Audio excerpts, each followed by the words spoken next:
రాజకీయాలు ప్రస్తుతం రసవత్తరంగా మారాయి. బీఆర్ఎస్ వర్సెస్ కాంగ్రెస్ పార్టీల మధ్య యుద్ధం కోటల్ని దాటుతుంది.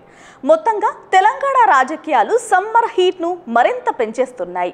ఈ నేపథ్యంలో గులాబీ బాస్ తాజాగా చేసిన వ్యాఖ్యలు మాత్రం రెండు తెలుగు స్టేట్లలో హాట్ టాపిక్ గా మారింది. వచ్చేది మన ప్రభుత్వమేనంటూ కార్యకర్తల్లో క్యాడర్లో జోష్ను నింపిన కేసీఆర్ సిరి సంపదలు ఉన్న తెలంగాణను దోచుకోవడానికి కొందరు సిద్ధంగా ఉన్నారంటూ ఆయన వ్యాఖ్యలు చేశారు. ఇక మరోవైపు మనం సింగిల్ గానే ఎవరితో పొత్తు పెట్టుకోకుండానే ప్రభుత్వంను ఏర్పాటు చేస్తామంటూ ధీమా వ్యక్తం చేశారు.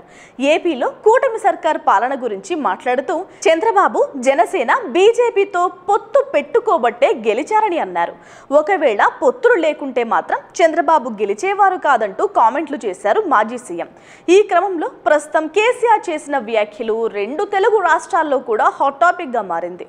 దీనిపై టీడీపీ నేతలు ఎలా స్పందిస్తారో చూడాలి. Please subscribe .news.